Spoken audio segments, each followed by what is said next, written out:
February 13th, 1945. 21 to 39 hours. Dresden, Germany. Margot Hilly crouched in the cellar of her apartment building on Pragerstrasse, listening to a sound that made no sense. Not the familiar wail of air raid sirens.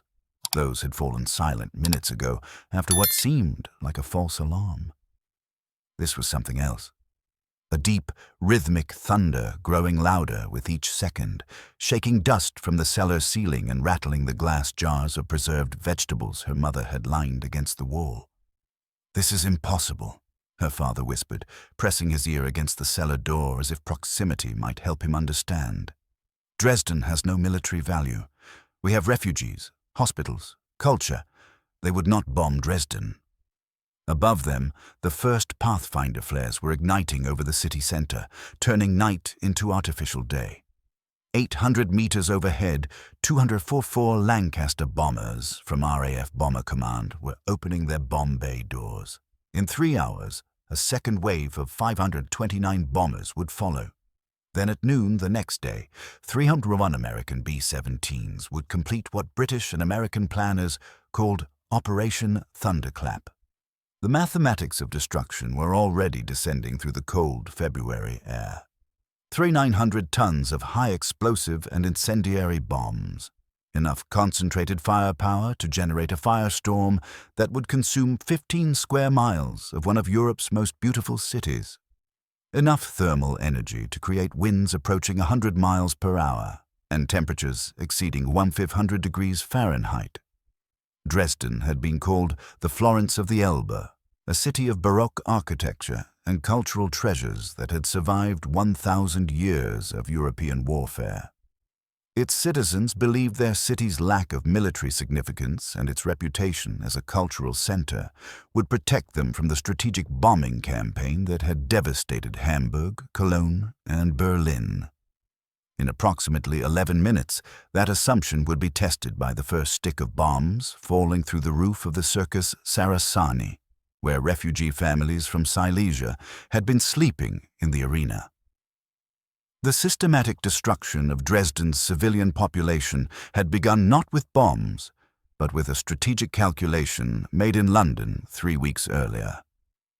The decision to attack Dresden despite its minimal military value, the timing of multiple waves to maximize casualties, the mixture of high explosive and incendiary weapons designed to create a firestorm, all of this represented a deliberate escalation in the Allied strategic bombing campaign.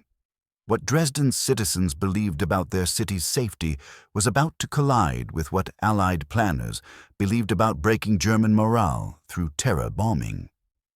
The roots of Dresden's destruction lay in decisions made far from Germany, in conference rooms where abstract strategic concepts encountered the brutal arithmetic of total war. January 25, 1945. Yalta Conference, Crimea. Prime Minister Winston Churchill and Air Chief Marshal Arthur Harris reviewed bombing target priorities as the Allied leadership prepared for the final push into Germany. Dresden appeared on the target list not because of military necessity, but because of political calculation and strategic desperation. General Dwight Eisenhower, Supreme Allied Commander, had requested attacks on German transportation networks to prevent reinforcement of the Eastern Front, where Soviet forces were advancing rapidly through Poland toward Berlin. Dresden, with its rail yards connecting Berlin to the Czech frontier, fit this requirement technically. But the scale of the planned attack far exceeded what would be necessary to disrupt rail traffic. Air Chief Marshal Arthur Harris, commanding RAF Bomber Command, had spent 3 years advocating for area bombing of German cities as a means of destroying civilian morale and industrial capacity. His philosophy, expressed in multiple wartime memoranda, was brutally simple. Germany must be made to suffer so terribly that continued resistance becomes psychologically impossible. Squadron leader Maurice Smith, a Lancaster pilot who would participate in the Dresden raid, recalled the briefing on February 13th at his base in England. The intelligence officer pulled back the curtain covering the wall map, revealing our target for the night. Dresden, Several pilots laughed, thinking it was a joke. Dresden? That's a refugee city. No military targets, no industrial capacity worth mentioning. The briefing officer's face was stone. Dresden is a major transportation hub supporting German forces on the Eastern Front. Your job is to destroy the rail yards and prevent German reinforcement. But then he added something that stuck with me. The city center will be marked by pathfinders. Your aiming point is the old city, not the rail yards 3 miles outside town. This contradiction, claiming the target was military while aiming at civilian areas, reflected deeper tensions in Allied bombing policy. Official justifications spoke of military necessity. Private communications between Harris and Churchill acknowledged that the true purpose was to demonstrate Allied power to Stalin and to break German civilian morale through catastrophic destruction. The timing was calculated. February 1945 found Dresden swollen with refugees fleeing the Soviet advance. Pre-war population of 630,000 had swelled to perhaps 1 million or more. Exact numbers were impossible to determine because refugee registration had collapsed under the chaos of Germany's retreat. These displaced civilians, mostly women, children, and elderly men, crowded into schools, churches, public buildings, and the homes of Dresden residents who took them in. Dr. Victor Klemperer, a Jewish professor who had survived in Dresden under constant threat of deportation, kept a detailed diary throughout the war. His entry from February 12, 1945, captured the atmosphere. Dresden remains untouched while every other German city burns. People say we are protected because of our cultural treasures, or because Churchill has relatives here, or because the Allies plan to make Dresden their occupation headquarters after the war. These explanations comfort the population. I do not share this comfort. I have studied enough history to know that beautiful cities die as easily as ugly ones when powers decide their destruction serves a purpose. The safety myth had deep roots in Dresden's history and psychology. Throughout 1943 and 1944, as Allied bombers systematically destroyed German industrial cities, Dresden remained largely untouched. Small raids by American daylight bombers hit railway facilities in October 1944, causing minimal damage and few casualties. But the massive nighttime area bombing raids that characterized RAF operations never came. This created a powerful psychological phenomenon. Dresden became known as the air raid shelter of the Reich. Refugees fleeing destroyed cities in the Ruhr, Hamburg, and Berlin fled to Dresden, believing it would not be bombed. Wealthy Germans sent their valuables to Dresden for safekeeping. Cultural institutions relocated art and archives to Dresden's supposedly safe museums and libraries. Frau Annemarie Weimann, a housewife whose family had lived in Dresden for 3 generations, explained the mindset in a 1977 interview. We did have air raid shelters, but people rarely used them. When the sirens sounded, which was infrequent, we would look out the window rather than go to the cellar. We believed Dresden was different. We had the Swinger Palace, the Semper Opera House, the Frauenkirche. We were the Florence of the Elbe. Surely the British, who claimed to be fighting for civilization against barbarism, would not destroy our cultural treasures. This belief was so strong that when the siren sounded on February 13th, many people did not even leave their homes. The Nazi authorities encouraged this dangerous complacency. Gauleiter Martin Mutschmann, the Nazi regional leader for Saxony, repeatedly assured Dresden residents that their city would not be bombed. His motivations were partly propaganda. He needed to maintain civilian morale, and partly practical. Dresden's limited air defenses would be useless against a major raid, and acknowledging this would create panic. By February 1945, Dresden's air defense system had been stripped to reinforce the Ruhr and Berlin. The city retained only minimal flak batteries, largely staffed by elderly men and Hitler Youth members. The Luftwaffe presence consisted of perhaps a dozen night fighters, insignificant against the bomber streams that routinely numbered in the hundreds. Police President Willy Matzat, responsible for civil defense, understood Dresden's vulnerability but lacked resources to address it. His February 1945 report to Berlin, discovered in archives after the war, revealed his concerns. Dresden's air defense is effectively non-existent. We have insufficient flak guns, no barrage balloons, and inadequate shelter capacity for the current population, including refugees. I have requested reinforcement repeatedly. My requests have been denied because Dresden is classified as a low-priority target. I fear this classification will prove tragically wrong. His fears would be confirmed within days. The deliberate engineering of a firestorm represented the culmination of lessons learned from earlier raids. RAF Bomber Command had discovered the firestorm phenomenon during the Hamburg raids in July 1943. Operation Gomorrah killed approximately 42,000 people in Hamburg, primarily through a firestorm that generated hurricane-force winds and temperatures hot enough to melt glass. The raid's success, if mass civilian death can be called success, led to systematic study of how to reproduce the effect. The key was precise sequencing. First, high-explosive bombs would blow off roofs and shatter windows, exposing building interiors. Then incendiary bombs would ignite thousands of fires, simultaneously across a concentrated area. If conditions were right, dry weather, dense building construction, minimal firefighting capacity, individual fires would merge into a single, massive conflagration that created its own weather system. Group Captain Robert Sondby, Deputy Commander of RAF Bomber Command, explained the tactical approach in classified operational documents. The objective is to create a fire so large that it becomes self-sustaining and spreads beyond the capacity of firefighting services to control. This requires concentration of incendiary attack in a limited area rather than dispersal across the entire city. The first wave creates the conditions. The second wave, arriving 3 hours later when rescue operations are underway and streets are crowded with refugees fleeing the fires, completes the destruction and maximizes casualties. This was not accidental. The 3-hour gap between the first and second waves was calculated to catch emergency services and civilians in the open when the second wave arrived.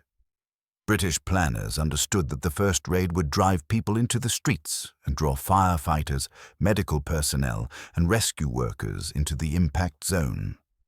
The second raid would kill these responders and the fleeing civilians, preventing effective rescue operations and ensuring maximum destruction. Flight Lieutenant Jeffrey Johnson, navigator on a Lancaster in the second wave, wrestled with the ethics in his post-war memoir. We knew what we were doing.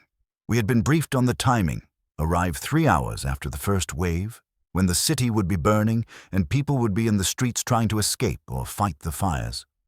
Our job was to bomb the refugees and the rescue workers.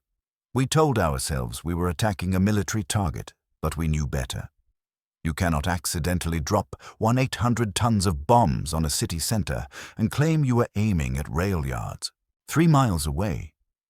The first wave arrived at 22:14 hours, 8 minutes ahead of schedule.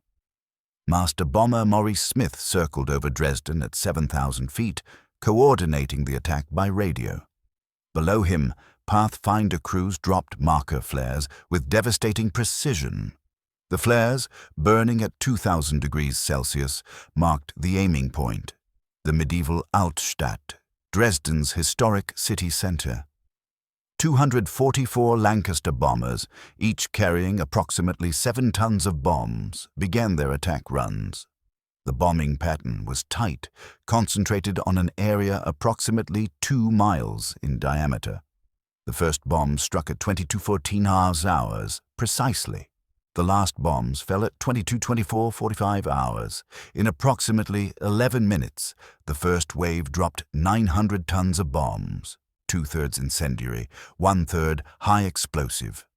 Otto Griebel, a Dresden artist sheltering in his studio cellar, kept notes that night. The explosions began suddenly, without warning. The entire building shook. Plaster dust filled the air, making breathing difficult. Through the small cellar window, I could see flashes of orange light, not the white flash of high explosives, but the orange glow of fire. Within minutes, the glow became continuous. I went to the cellar door and opened it. The stairwell was a tunnel of flame. The incendiary bombs had penetrated the roof and ignited every floor of the building. We were trapped. Across the Altstadt, thousands of similar fires ignited simultaneously. The high explosive bombs had shattered windows and blown off roofs, allowing incendiary bombs to penetrate deep into buildings. The incendiaries, phosphorus and petroleum-based devices, burned at temperatures that ignited wood, fabric, and human flesh with equal efficiency. Firefighting proved impossible from the start. Dresden's fire services had been depleted by conscription and equipment transfers to other cities. The remaining firefighters, many of them too old or too young for military service, found themselves facing thousands of simultaneous fires spread across a 2-mile area. Water mains had been shattered by high explosives. Streets were blocked by rubble. The fires were simply too numerous and too hot to fight. Margot Hill, the teenager who had been in her cellar when the raid began, described what happened next. We could feel the heat increasing even in the cellar, 3 floors below street level. My father decided we had to leave before the building collapsed, or the heat became unbearable. We wrapped wet cloth around our faces and climbed toward the street. The stairwell was burning. The building next door had collapsed, blocking the front entrance. We climbed through a window at the back onto Pragerstrasse. What we saw made no sense. The entire street was on fire, every building, both sides as far as we could see. People were running in all directions, many of them on fire themselves. The pavement was hot enough to burn through shoe soles. The firestorm developed between the first and second waves as British planners had intended. By 23:30 hours, approximately 75 minutes after the first bombs fell, the individual fires had merged into a single massive conflagration covering approximately 4 square miles. The physics of firestorm creation became brutally apparent. The fire created a massive updraft as superheated air rose rapidly. This drew in cool air from the periphery at ground level, creating winds that reached 100 miles per hour in some locations. These winds fanned the flames, fed the fire with fresh oxygen, and created a self-sustaining cycle of destruction. The temperature at ground level in the fire zone reached 1,500 degrees Fahrenheit. Asphalt in the streets melted and ignited. People caught in the open burst into flame spontaneously, their clothing, hair, and skin igniting from radiant heat before the flames actually reached them. Those who fell in the streets became stuck in melted asphalt and burned alive. Dr. Hans Voigt, a physician who had been treating wounded in a makeshift hospital, attempted to evacuate his patients. We left the hospital at approximately 11:30 p.m., thinking we could reach the river in safety. We made it perhaps 200 meters. The wind was so strong it knocked people down. I watched a woman in front of me. She had been walking normally. Suddenly her coat ignited. She ran, screaming, which only made the flames worse. By the time I reached her, she was a charred corpse. We went back to the hospital. Better to die in a building than to burn in the streets. The firestorm's fury peaked between 01:00 and 01:30 on February 14th, precisely when RAF planners had scheduled the second wave. 529 Lancaster bombers arrived over Dresden to find a city already dying. The fires were visible from 100 miles away. Crews reported that the smoke and flames reached above 15,000 feet, forcing some aircraft to climb to avoid the turbulence. Squadron leader Robert Wannerwright, piloting a Lancaster in the second wave, described the scene. "I had bombed Hamburg, I had bombed Berlin, but I had never seen anything like Dresden. The entire city center was a sea of flame. We could read maps by the light of the fires from 20,000 feet. I questioned whether we should even bomb. The city was clearly destroyed already. But orders were orders. We dropped our load into the fire and turned for home. I remember thinking that nothing could survive below us. The firestorm was creating its own weather, with smoke columns and flame vortexes visible even at our altitude. The second wave dropped 1,800 tons of bombs, predominantly incendiaries, into a city already consumed by fire. The purpose was not to ignite new fires. There was nothing left to burn in the target area, but to kill people who had fled the fire zone and to prevent firefighting and rescue efforts. The bombs fell on refugee columns fleeing east toward the Elbe River, on rescue workers attempting to evacuate survivors from the fire zone periphery, and on residential areas outside the initial target zone that had thus far escaped destruction. Anneliese Schmidt, a nurse who had been treating wounded in the Johannstadt neighborhood east of the fire zone, witnessed the second wave. We had converted a school into a casualty collection point. By midnight, we had perhaps 300 people, mostly with burns and smoke inhalation.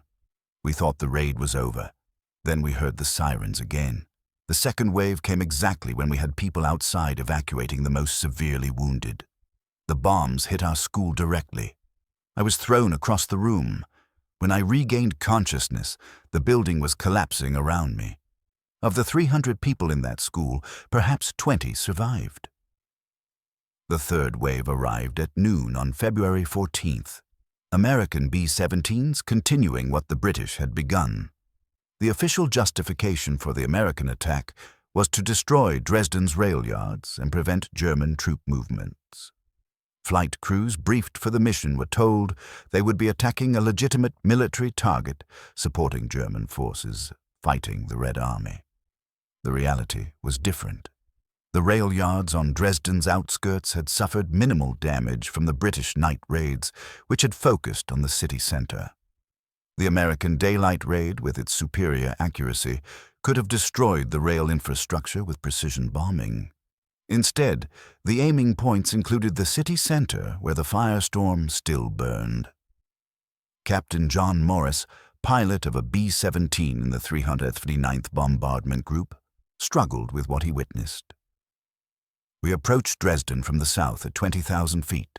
The city was still burning from the night before. Smoke rose to our altitude, forcing some groups to alter course. The briefing had specified rail yards as primary target, but when we arrived over the target area, the smoke made precision bombing impossible. We bombed on radar, dropping our loads into the general vicinity of Dresden. Whether we hit rail yards or residential areas, I could not tell and doubt anyone knew for certain. 311 B-17s dropped 71 tons of bombs, officially aimed at rail and transportation infrastructure. Post-war analysis showed that less than 10% of American bombs hit industrial or military targets. The remainder fell on residential areas, hospitals marked with red crosses, and refugee columns attempting to flee the burning city. The American raid added a final psychological trauma to survivors' experiences. Many Dresden residents had believed Americans would not participate in terror bombing, that this was a specifically British tactic. The February 14th daylight raid destroyed this illusion. Frau Wehmann, who had survived the previous night's firestorm, described watching the American bombers. We thought the worst was over. The fires were still burning, but we were alive. We heard the air raid sirens at noon and thought, surely not again. Then we saw them, silver aircraft, high above, in perfect formation. American bombers. I remember feeling a specific sense of betrayal. We had been told the British bombed civilians, but the Americans did not. Now here they were, dropping bombs on a city still burning from the night before. Any distinction between British and American methods vanished in that moment. The casualty count became impossible to determine with precision, leading to decades of controversy. The immediate estimates varied wildly. Nazi propaganda claimed 200,000 to 300,000 dead, using Dresden as a rallying cry for continued resistance.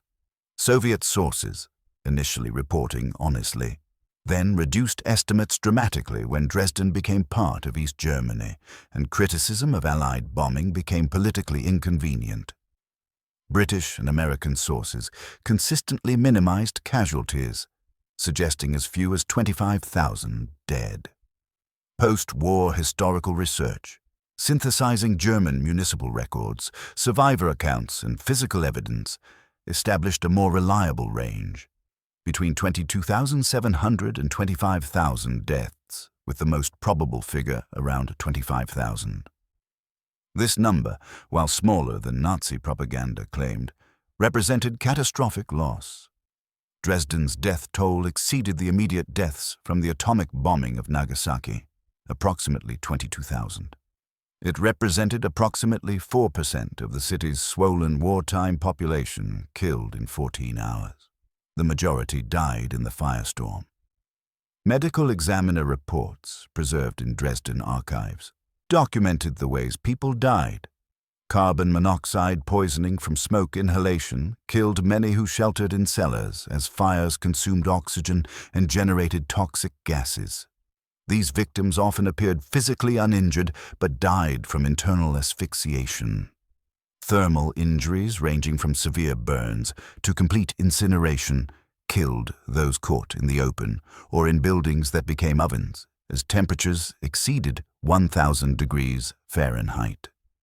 Crush injuries from collapsed buildings killed many who survived the fires but became trapped under rubble.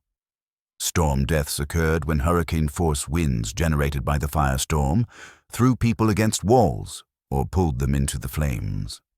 Dr. Klemperer, the Jewish professor who survived in a cellar, described the aftermath. "I emerged on February 15th into a landscape that resembled hell far more than any medieval painting.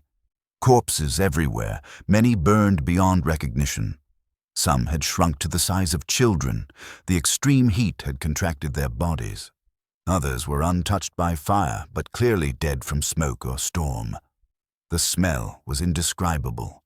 The Elbe River was filled with floating bodies, people who had sought water as refuge but drowned or died from exposure." The German authorities' response to mass death revealed both practical necessity and moral failure. Thousands of bodies could not be buried. The ground was frozen, resources were limited, and disease threatened the survivors. The decision was made to cremate corpses in mass pyres in the Altmarkt, Dresden's old market square. SS units and Hitler Youth members collected bodies from across the city, stacking them in the Altmarkt, where they were burned with flamethrowers and gasoline. This continued for weeks, with estimates suggesting 6,800 bodies were cremated in the Altmarkt alone. The cremations were photographed by Nazi authorities as propaganda evidence of Allied war crimes, but the images also documented the regime's own failure to protect its civilians. The strategic justification for Dresden has remained controversial for 80 years. Military necessity arguments claimed Dresden's rail yards, bridge crossings, and her transportation networks supported German forces fighting the Red Army. This was technically true.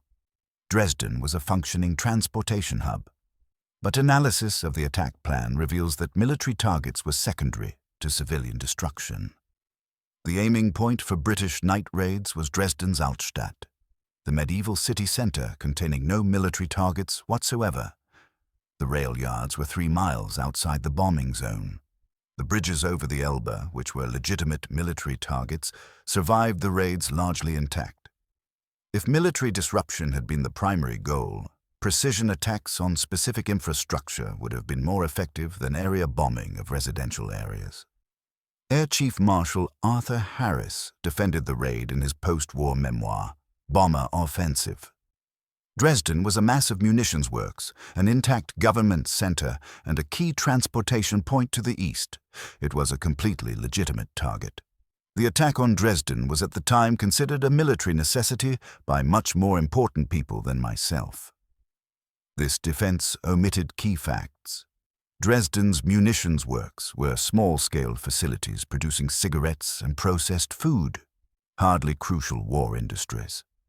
The intact government center primarily administered civilian services. The key transportation point argument was valid but did not require firestorm bombing of residential areas. Wing Commander H.R. Allen, who participated in Dresden planning, expressed doubts in a classified 1953 memorandum. In February 1945, Germany was clearly defeated. The question was not whether we would win, but how quickly. Dresden was attacked not because it threatened Allied victory, but because we possessed the capability to destroy it, and because senior leadership believed terror bombing would hasten German surrender. Post-war evidence suggests this was wrong. German military resistance continued for 3 months after Dresden. Civilian morale, while damaged, did not collapse. We killed 25,000 people for negligible strategic gain.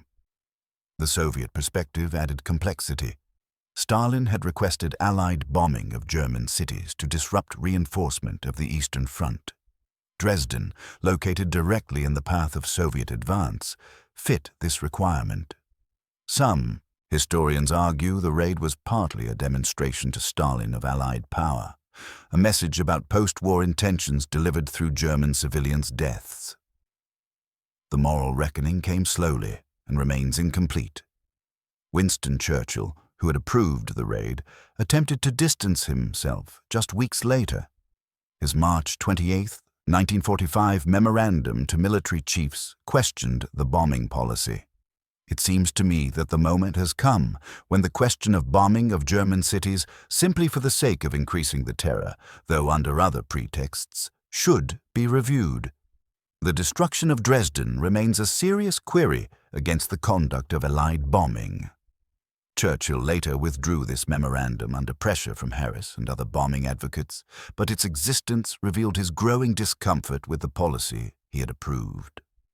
The British public remained largely supportive during the war. Dresden was just another German city being bombed, and British citizens could remember German bombing of London, Coventry, and other cities. The moral equivalency argument, they bombed us first, silenced most criticism. American public opinion was similar, though with less direct experience of German bombing. The February 14, 1945 raid received minimal news coverage in the United States, overshadowed by the ongoing Pacific Campaign and the Battle of Iwo Jima, which began the same day. German survivors struggled to process their experience within the context of Nazi Germany's own crimes. Some recognized the terrible irony. Germany had initiated strategic bombing of cities, Rotterdam, Warsaw, London. And now German civilians suffered the same fate at magnified scale. Others focused purely on their own suffering, seeing themselves as innocent victims. Victor Klemperer, the Jewish professor who survived Dresden while living under Nazi persecution, provided unique perspective. I have no sympathy for those who now weep over Dresden's destruction while they applauded or accepted the destruction of Jewish communities across Europe. The same city that mourns its Baroque churches remained silent when the synagogue burned in 1938. The same citizens who now cry over their losses showed no tears for their Jewish neighbors dragged to concentration camps. I survived both Nazi persecution and Allied bombing. Both were terrible. Both were products of the same war that Germany started. The long-term impact transformed Dresden's physical landscape and psychological identity. Reconstruction began slowly, hampered by Soviet occupation policies that prioritized industrial facilities over cultural restoration. The ruins of the Frauenkirche, Dresden's iconic church, remained as a memorial to war's destruction throughout the Cold War. East German authorities preserved the rubble partially as anti-Western propaganda, and partially because reconstruction resources were unavailable. The city's cultural identity, so central to residents' pre-war self-image, was shattered along with the buildings. Dresden could no longer be the Florence of the Elbe. The Baroque beauty that had protected the city's self-conception had burned. A new identity emerged, one built around victimhood and survival.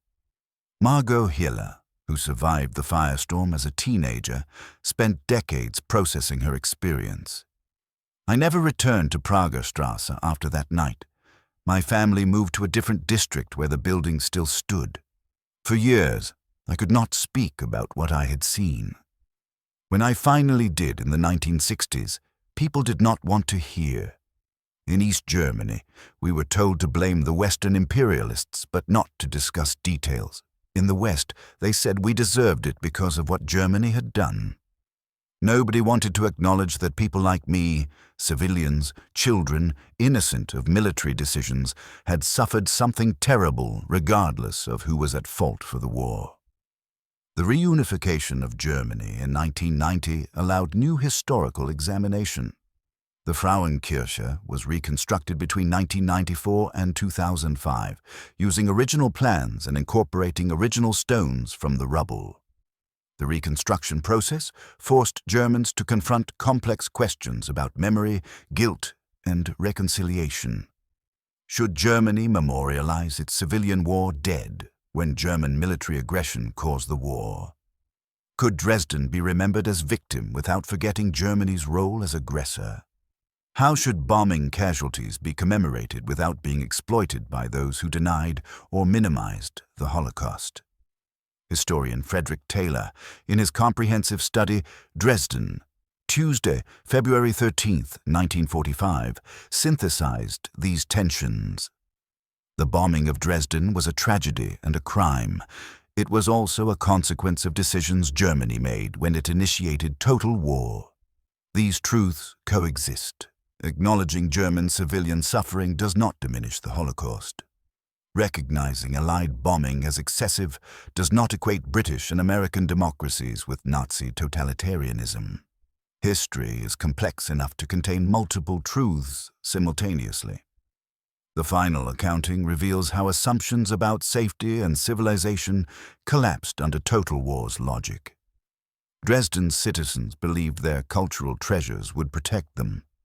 They assumed rational actors would preserve beautiful cities even while destroying industrial targets. These assumptions reflected a fundamental misunderstanding of total war's nature.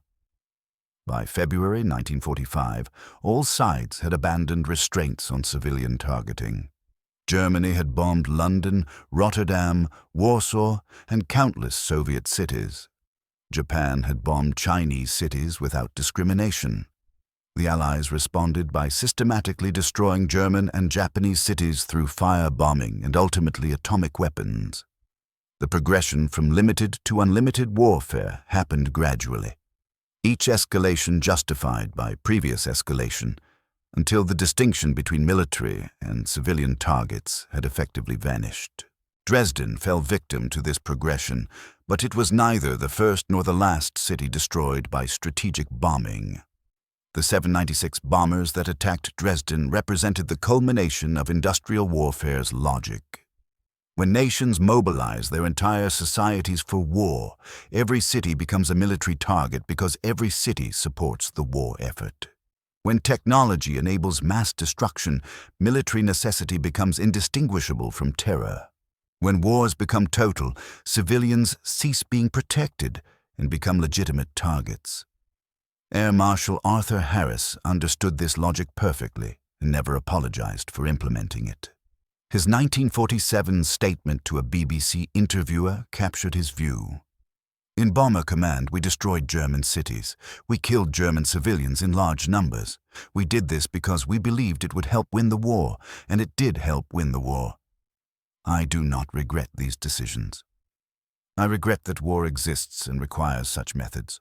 But given that war existed and Germany started it, we used the weapons and tactics we possessed.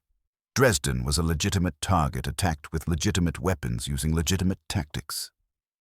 Wing Commander H.R. Allen, who questioned the Dresden raid internally, offered a different perspective in his private papers. Harris was right that Dresden was legal according to the laws of war as they existed in 1945, but legality and morality are not identical. We had the right to bomb Dresden. Whether we should have bombed Dresden is a different question, one that each person must answer according to their own conscience. The survivors carried their memories forward, creating a living bridge between historical event and contemporary understanding. Otto Griebel, the artist who survived in his studio cellar, spent decades painting scenes from the bombing. His works, now housed in Dresden museums, depicted the firestorm with unflinching detail. Bodies burning in streets, buildings collapsing into flame, people transformed into shadows and ash. "I paint what I saw because someone must remember accurately," he explained in a 1982 interview shortly before his death. Not propaganda memories, not political memories, but human memories. People burned alive scream the same way regardless of their nationality or the justice of their country's cause. This truth matters more than arguments about who was at fault. Anneliese Schmidt, the nurse who survived the second wave, dedicated her post-war career to documenting survivors' medical experiences. Her research established that Dresden survivors suffered long-term health consequences, including respiratory damage from smoke inhalation, psychological trauma manifesting decades after the event, and elevated rates of cancer potentially linked to exposure to phosphorus and other incendiary chemicals. "The bombs killed 25,000 people in one night," she wrote in a 1975 medical journal article. But the raid damaged many more, perhaps 100,000 people who survived, with injuries, trauma, or psychological damage that affected them for the rest of their lives. These indirect casualties never appear in death tolls, but represent real suffering extending decades beyond the event. Victor Klemperer's diaries, published after his death, provided the most complete contemporary account of Dresden before and after the bombing. His status as both victim of Nazism and survivor of Allied bombing gave his testimony unique authority. His February 14, 1945 entry remains one of the most powerful descriptions of the raid's immediate aftermath. Dresden destroyed, the beautiful city, the cultural city, reduced to rubble and corpses in one night. I should feel satisfaction. This is justice for what Germany did to others. I do not feel satisfaction. I feel only horror. War reduces everything to horror, and horror has no nationality.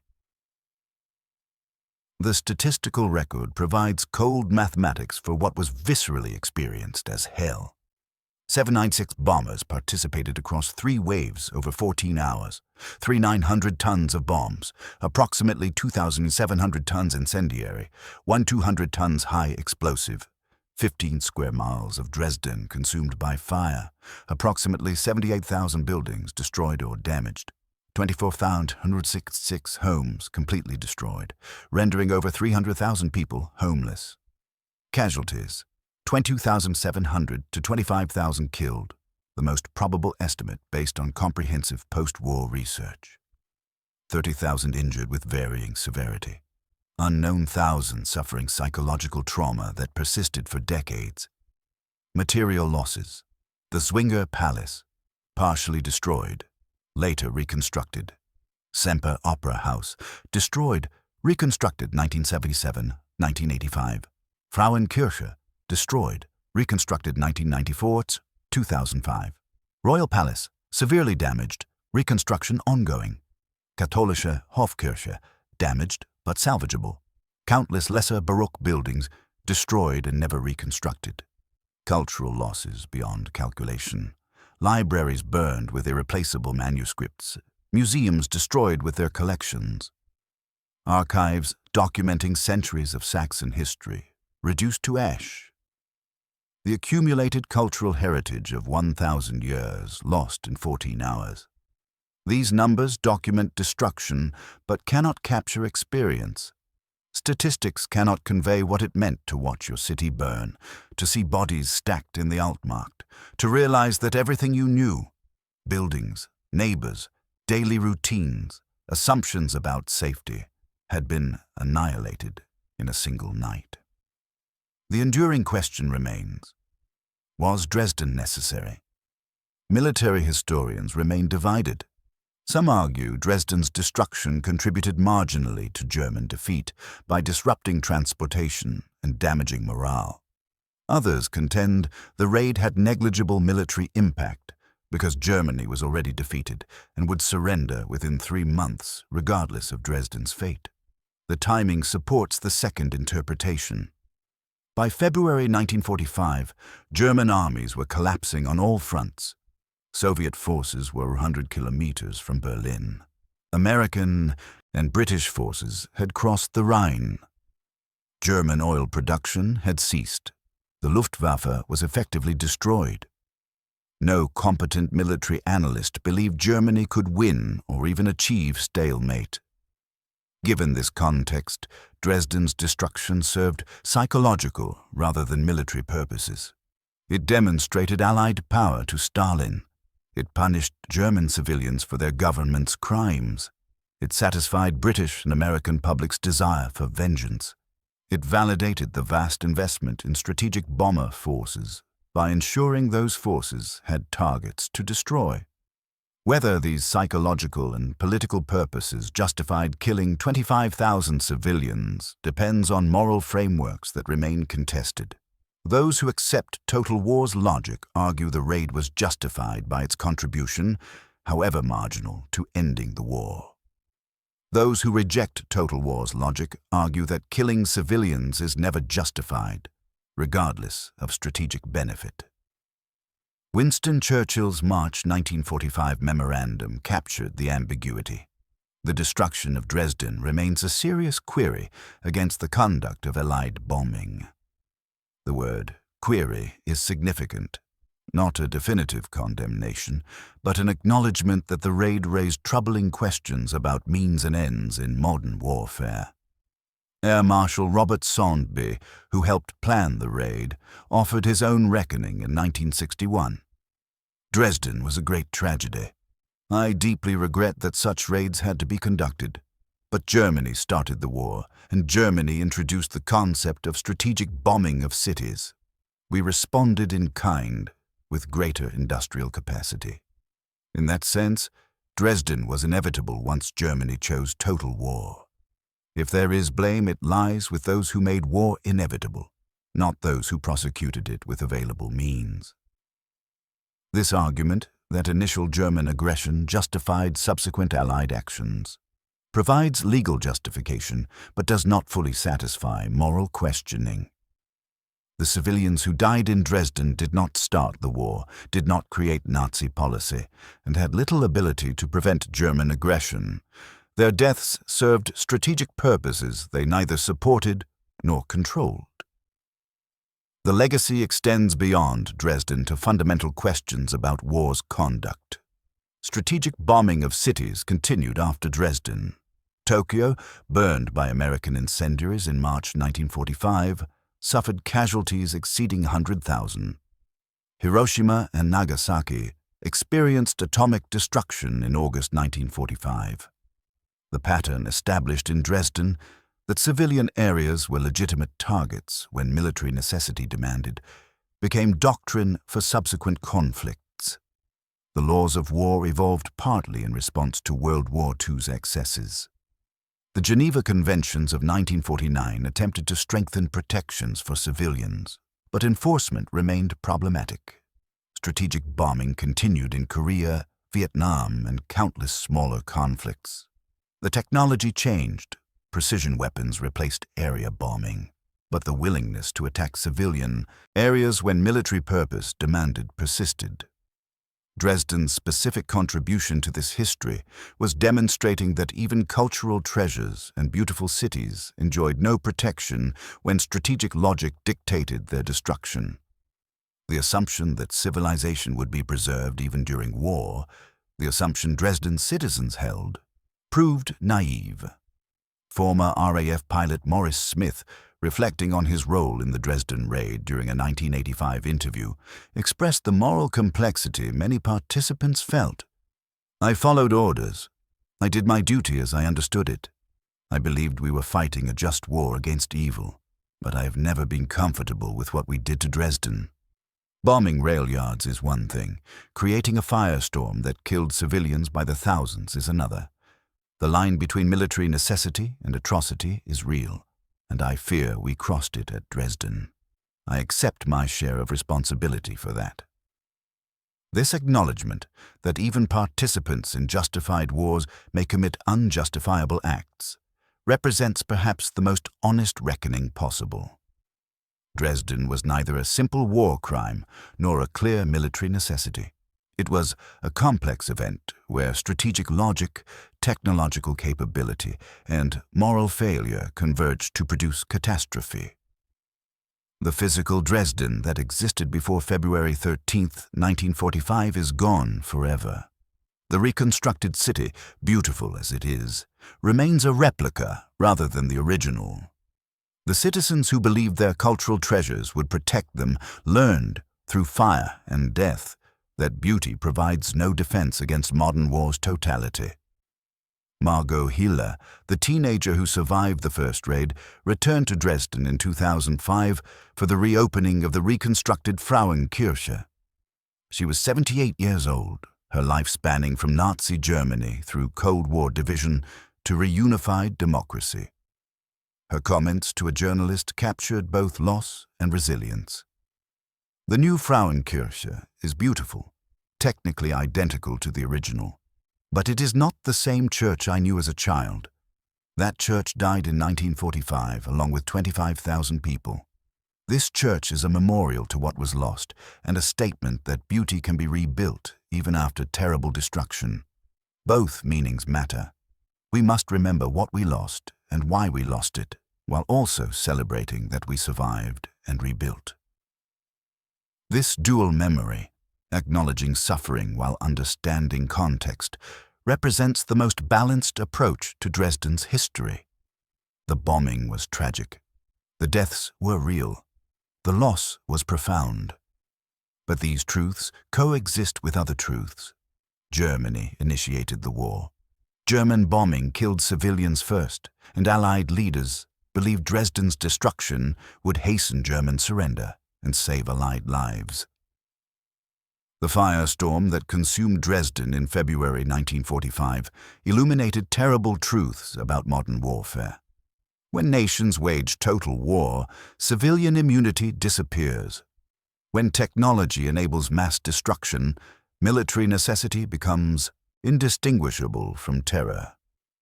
When wars continue beyond rational conclusion, desperation produces atrocity. Dresden's citizens believed they were safe. They believed their cultural heritage would protect them. They believed civilization would persist even amid war's chaos. The 796 bombers that arrived on February 13, 1945, proved these beliefs were illusions. In their place, 25,000 deaths and 15 square miles of ruins taught a harder lesson. In total war, there is no sanctuary, no protection, no safety. There is only the mathematics of destruction, applied without mercy until surrender makes further destruction unnecessary. That lesson, written in fire across Dresden streets and inscribed in the memories of survivors who carried it forward, remains relevant wherever wars are fought and civilians believe themselves safe. The bombers will come, the fires will burn, and assumptions about protection, whether through cultural heritage, civilian status, or distance from military targets, will prove as futile as Dresden's citizens discovered on the night their city transformed from Florence of the Elbe to hell on earth. The smoke from Dresden's fires dissipated within days. The ruins persisted for decades. The memories remain alive in survivors' testimonies and historians' research. The questions Dresden raises about means and ends in warfare, about civilian immunity and military necessity, about justice and vengeance. These questions remain unanswered because they may be unanswerable. They can only be confronted honestly, with full acknowledgement of complexity and refusal of simplistic judgment. Dresden burned. 25,000 people died. Their city was destroyed. These facts are certain. What these facts mean, whether they represent necessary warfare, tragic excess, or war crime, depends on moral frameworks that remain contested 80 years later.